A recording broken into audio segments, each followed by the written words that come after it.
Bonjour, j'espère que vous allez bien, bien. Mais c'est vrai que le temps passe vite. Bon, là, on est quand même dans les mois plus sympathiques, on va dire. Bien qu'il fasse très chaud dans certains endroits. J'espère que vous ne souffrez pas trop de la chaleur. Écoutez, je ne vais pas vous faire une introduction trop longue. J'essaye de faire des vidéos un petit peu plus courtes pour aller à l'essentiel. Vous verrez, il y a de nouveaux jeux. Et puis je ferai peut-être des tirages un peu différents d'un signe à l'autre, hein. Je vais peut-être pas forcément faire toujours les mêmes tirages avec les mêmes jeux. Donc ce sera, vous verrez, vous découvrirez, hein. Si vous regardez votre signe solaire, lunaire, ascendant, vous n'aurez peut-être pas toujours les mêmes jeux dans le même ordre. Bon, peu importe. L'important, c'est d'avoir un message qui vous parle. Et bien écoutez, je vous retrouve tout de suite. Allez, prochain signe, hop, prochain signe, celui-là, les béliers. Les béliers dont je fais partie. Alors, j'espère, je nous souhaite de belles choses. Bon, quand même, on a Jupiter dans le signe, là. Ça serait bien que ça se sente un petit peu. Jupiter, c'est la planète la plus bénéfique. Le silence que tu as traversé, cette période où tes prières semblaient heurter le plafond et te revenir sans réponse, où tu faisais tout comme il fallait et où pourtant rien ne bougeait, où tu étais fidèle, constant et confiant, et où la percée continuait de ne pas arriver. Ce silence n'a jamais été une absence. Dieu n'était pas absent. Dieu travaillait dans les endroits que tu ne pouvais pas voir, dans les conversations où tu n'étais pas présent, dans le cœur de personnes qui sont sur le point d'entrer dans ta vie de façon qui te feront comprendre immédiatement que quelque chose de plus grand que le hasard était à l'œuvre. Dans les circonstances qui devaient s'aligner avant que la porte puisse s'ouvrir en toi. Dans les manières précises dont cette saison a bâti quelque chose dans ton caractère, ta patience, ta foi, ta capacité à t'accrocher à la conviction dans l'obscurité, cette capacité dont tu auras besoin pour tout ce qui vient. Le silence n'était pas de la négligence. Le silence était une chirurgie, un travail précis, intentionnel, plein de sens, se déroulant à un niveau que tu ne pouvais pas observer depuis l'endroit où tu te tenais, et la chirurgie est terminée. Ce que Dieu a bâti dans l'invisible est sur le point de devenir violemment, indéniablement, à couper le souffle, visible, et la vitesse à laquelle cela arrivera va te donner le vertige. Un véritable 180, je veux parler de ce que cela signifie vraiment, parce que je pense que c'est la description la plus exacte de ce qui vient, et la chose la plus importante que tu dois comprendre en entrant dans cette conversation. Un 180 n'est pas une amélioration, ce ne sont pas les choses qui vont un peu mieux, deviennent un peu plus faciles, un peu plus gérables. Un 180 est un renversement complet de direction, où quelque chose allait dans un sens, puis se retourne entièrement, complètement, sans réserve, et repart dans le sens exactement opposé. Ce qui descendait se retourne et remonte. Ce qui se fermait se retourne et s'ouvre. Ce qui prenait fin se retourne et commence. Ce qui t'était pris se retourne et t'est rendu, multiplié. Telle est la nature de ce que Dieu fait dans ta vie en ce moment. Il ne retouche pas les bords, il ne rapièce pas ce qui était cassé, il retourne toute la direction, chaque domaine, tout à la fois. Et les gens qui observaient ta situation, qui ont vu ce que tu as traversé, qui ont été témoins de la difficulté et qui, peut être même, avaient conclu en privé que les choses n'allaient pas changer, ces gens-là sont sur le point de voir leurs conclusions renversées de façon si spectaculaire qu'ils n'auront pas de mots. Et tu vas devoir résister à l'envie de dire « je te l'avais dit, en fait vas-y, dis-le, tu l'as bien mérité ». Laisse-moi parler de qui précisément écoute ceci en ce moment, parce que je pense que cela compte pour la façon dont tu vas recevoir ce que je m'apprête à dire. Certains d'entre vous portent dans leur foi quelque chose de vraiment lourd. Une question sur le fait de savoir si Dieu te voit, toi, précisément pas l'humanité en général, pas les autres qui semblent recevoir miracle après miracle pendant que ta situation reste inchangée. Toi, précisément. Si tu es vu, si ton nom précis est sur le radar précis de Dieu, si les prières que tu envoies certaines, la même prière depuis des années ont été reçues, ou si elles se sont perdues quelque part en chemin. Je veux répondre directement à cette question car je pense que c'est la plus importante qui se cache sous tout le reste. Tu es vu, pas de façon générale précisément, avec tous les détails de tout, ce que tu as traversé, ce que tu portes en ce moment, ce dont tu as besoin, ce que tu as demandé, ce que tu as cessé de demander parce que tu étais fatigué de demander, ce que tu n'as jamais dit à voix haute mais que tu portes dans ta poitrine comme un poids secret, tout est connu. Rien n'a été oublié et la réponse à tout cela arrive. Pas un jour, maintenant. Dans cette saison, avec une précision et une exactitude qui vont te faire réaliser que la réponse était toujours en préparation, que le timing était toujours intentionnel et que l'attente, aussi difficile fût-elle, produisait en toi quelque chose que la réponse exigeait avant de pouvoir être reçue correctement. Certains d'entre vous qui écoutent en ce moment sont dans la vallée la plus profonde où ils aient jamais été. Et je ne le dis pas de façon métaphorique. Je veux dire que concrètement, la vie quotidienne est vraiment à son point le plus dur en ce moment. Financièrement, tu es à un point qui semble insoutenable. Relationnellement, tu portes une solitude, une douleur ou une situation non résolue présente depuis si longtemps qu'elle a commencé à sembler permanente. Physiquement ou émotionnellement, tu fonctionnes sur des réserves dont tu ignorais l'existence et tu ne sais pas combien de temps elles vont tenir. Et spirituellement, même si tu ne le dis pas à voix haute, même si tu te sens coupable de seulement le penser, ta foi a encaissé des coups. Croire est devenu plus difficile ces derniers temps qu'auparavant.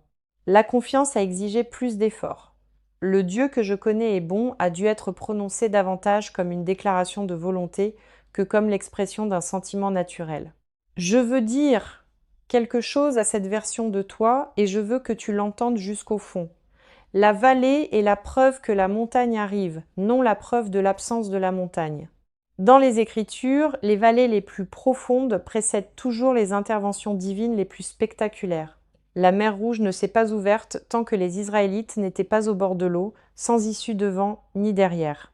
Le point le plus profond de l'impossible est bien souvent exactement là où Dieu choisit d'agir. Tu es au bord de l'eau. L'ouverture arrive. Voici ce que Dieu a fait pendant que tu attendais. Et je veux être aussi précis que possible, car je pense que tu mérites du précis plutôt que du vague en ce moment. Il a positionné des personnes, déplacé des individus vers des endroits précis dans la géographie de ta vie professionnellement, personnellement, géographiquement, qui vont devenir les instruments humains par lesquels le miracle arrivera. Ces personnes ne savent pas encore qu'elles sont positionnées. Elles ne font que prendre leurs propres décisions, suivre leur propre chemin, répondre à leurs propres impulsions intérieures. Mais la destination de ces chemins, c'est toi.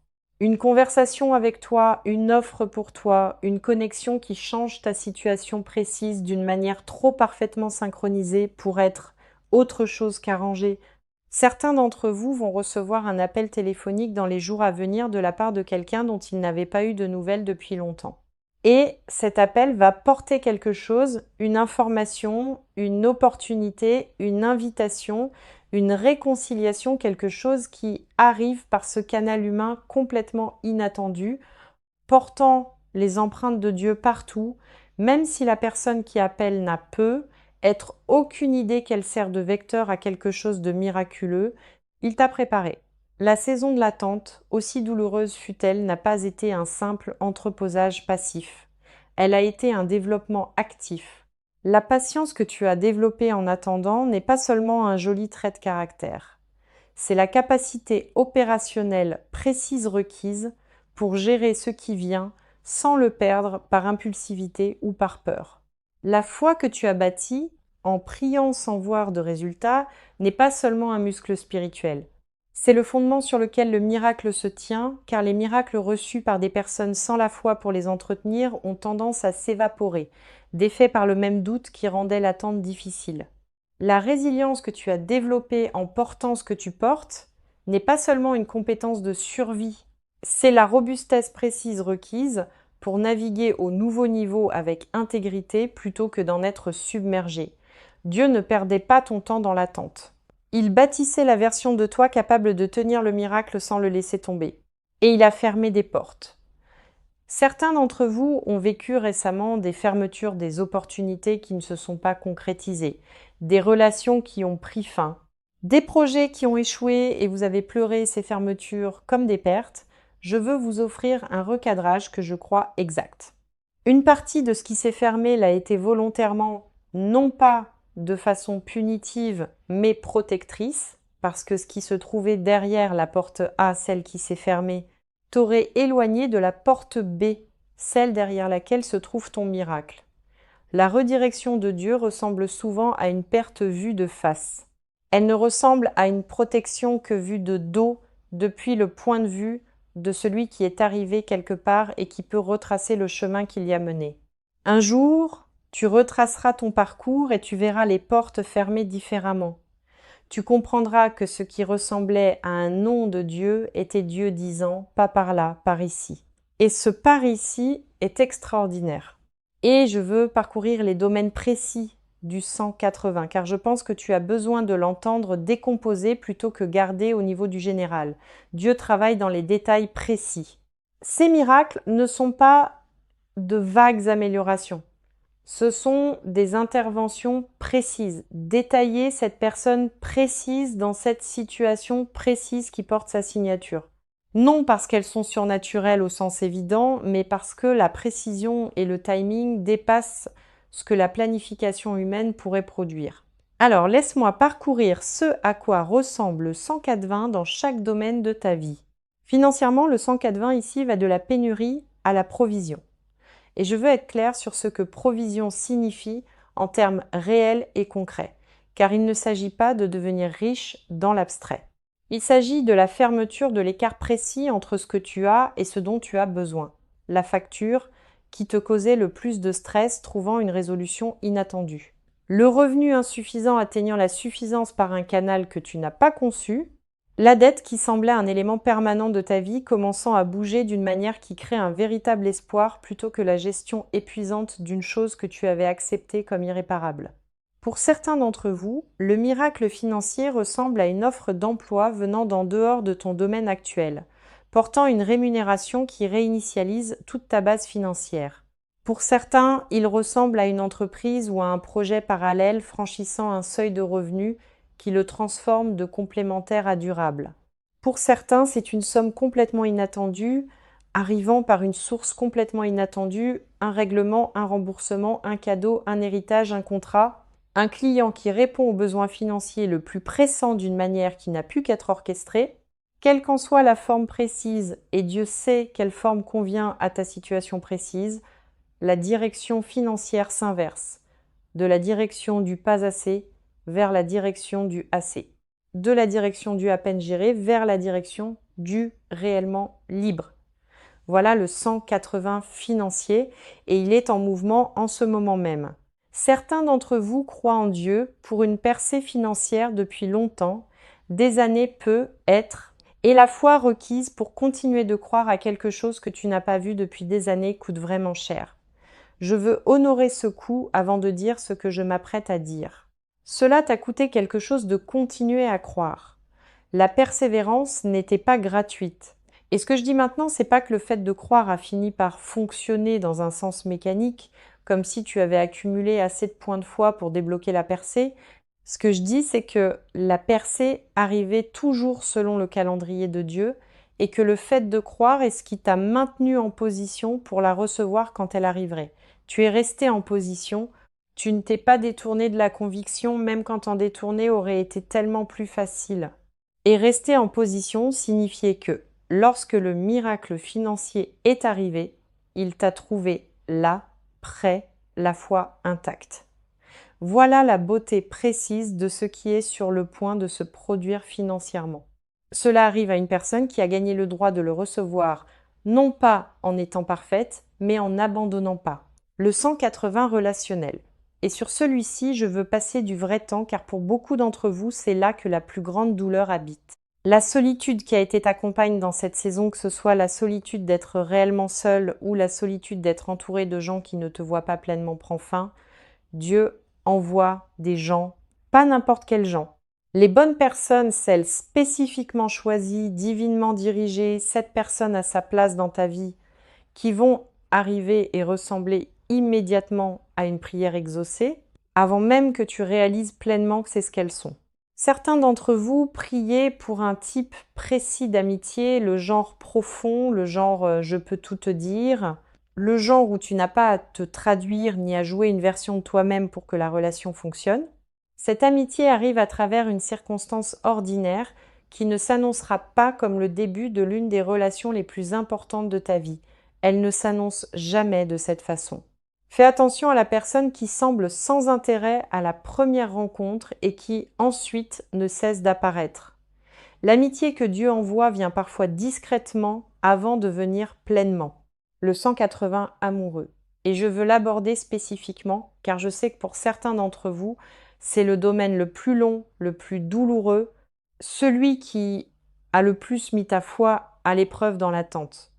La personne pour laquelle tu pries non pas la version fantasmée et idéalisée, mais le véritable compagnon, celui qui aime Dieu et qui t'aime et qui fait de la combinaison de ces deux choses la chose la plus naturelle au monde, cette personne est en mouvement vers toi, son arrivée ne sera peu, être pas spectaculaire.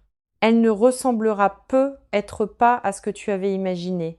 Les provisions amoureuses de Dieu arrivent souvent dans l'emballage de l'inattendu, la personne vers laquelle tu n'étais pas attiré au départ et qui se révèle, avec le temps, être tout ce dont tu avais réellement besoin, ou la personne qui arrive dans un contexte complètement non romantique, une situation de travail, un engagement communautaire, une présentation fortuite et qui se révèle être exactement la bonne.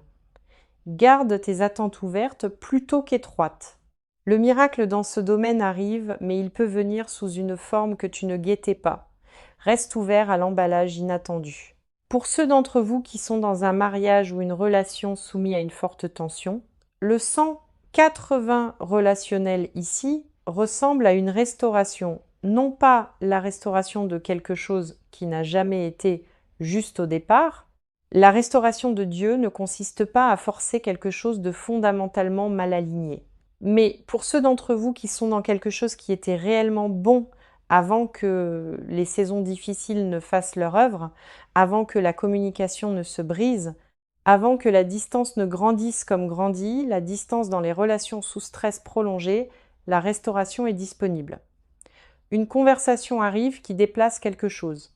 Un adoucissement d'un côté ou des deux qui crée une ouverture pour que quelque chose de nouveau soit bâti sur le fondement qui était toujours là, sous les dégâts.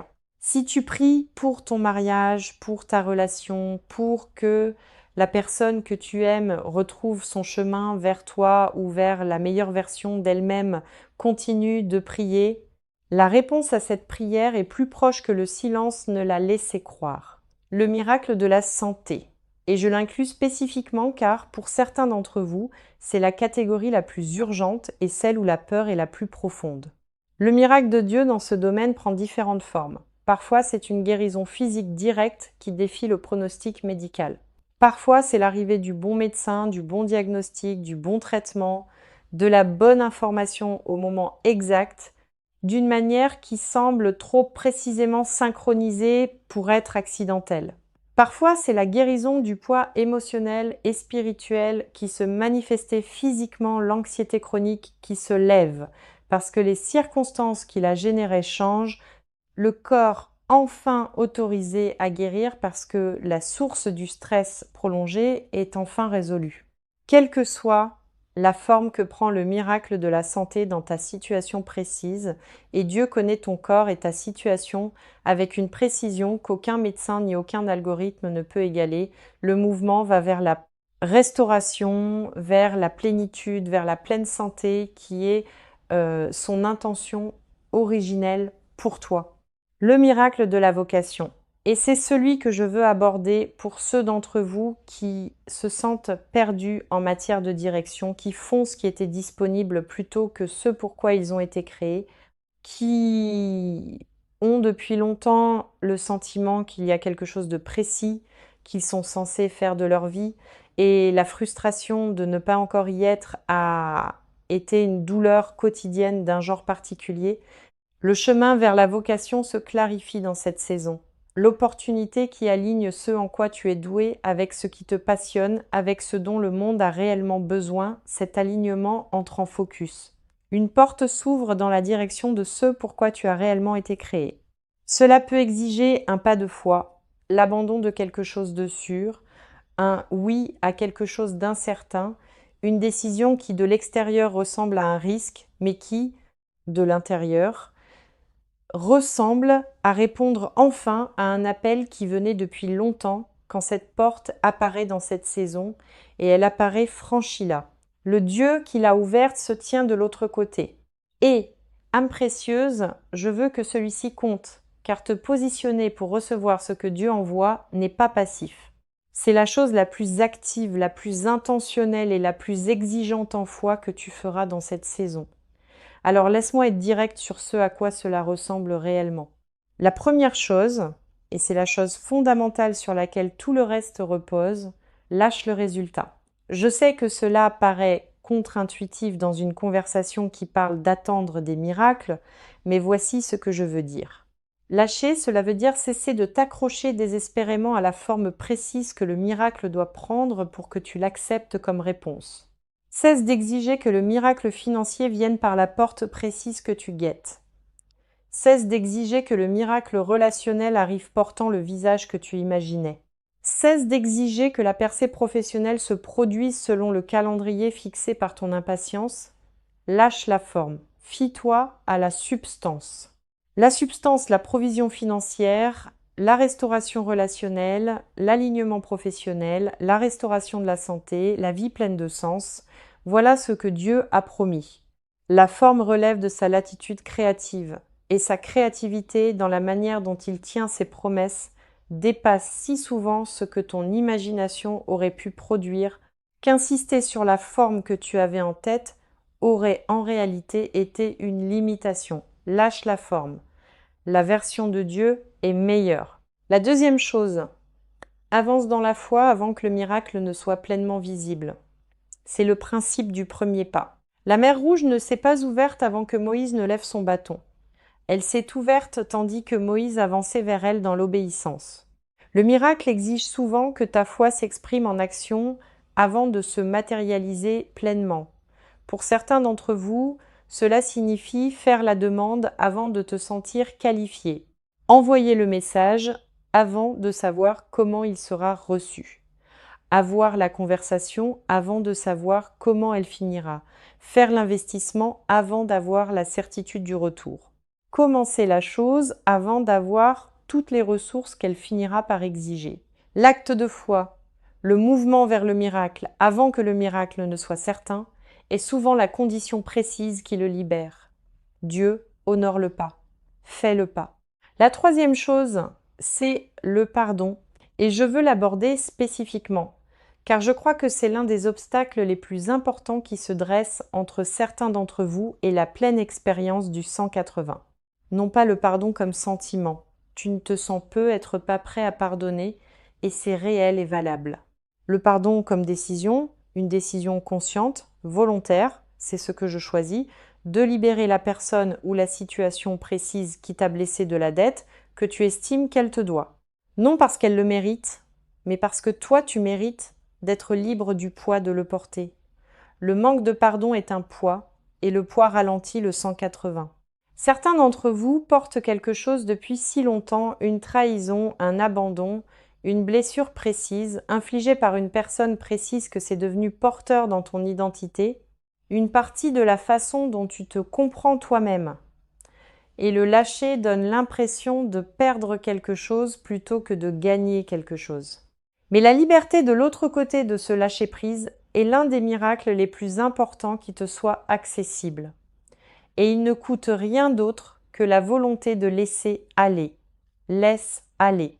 Pas pour eux, pour la version de toi qui entre dans le 180 et qui a besoin d'y arriver sans le poids de ce qui s'est passé avant.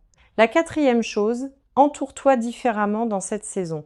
Non pas en coupant les gens de façon dramatique, ni en faisant des annonces sur qui ne sert plus ta croissance, mais en donnant intentionnellement, discrètement, de façon constante, plus de ton temps et de ton énergie aux personnes qui opèrent sur la fréquence de la foi, de la possibilité et de l'encouragement sincère. Parce que dans une saison de positionnement pour un miracle, ton environnement immédiat compte plus que d'habitude. Les voix que tu laisses être les plus fortes dans ta vie façonnent ce que tu crois possible.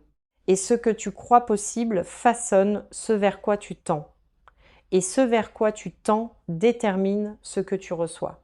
Entoure-toi de gens qui croient que Dieu est plus grand que ton problème, qui prient avec toi plutôt que de simplement compatir, qui parlent la possibilité dans ta situation plutôt que de confirmer ta peur.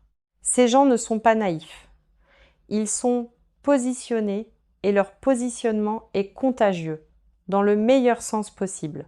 La 5e chose, et c'est celle sur laquelle je veux conclure car je pense qu'elle est la plus personnellement importante pour beaucoup d'entre vous qui écoutez, repose-toi dans cette saison.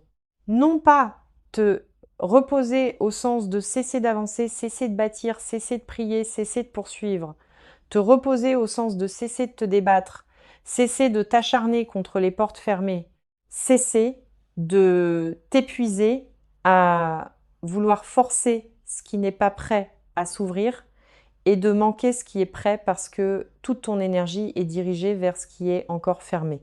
Repose-toi dans la connaissance que Dieu travaille pendant que tu te reposes, que le miracle n'a pas besoin de ton anxiété pour se maintenir, que les choses arrangées en ta faveur le sont, que tu restes éveillé à 3 heures du matin à t'inquiéter à leur sujet ou que tu dormes, que ton rôle, c'est la fidélité, continuer à te présenter, continuer à croire, continuer à avancer dans la direction de ce pourquoi tu fais confiance à Dieu.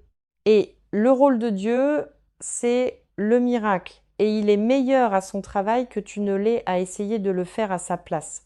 Repose-toi, non pas parce que tout est déjà résolu, mais parce que celui qui le résout est digne de confiance. Parce que son historique dans ta vie, même si les saisons récentes ont été dures, comprend des moments où il s'est manifesté spécifiquement et indéniablement pour toi. Souviens-toi de ces moments. Tiens-les comme des preuves. Laisse-les être le fondement sur lequel se tient la confiance pour ce prochain miracle.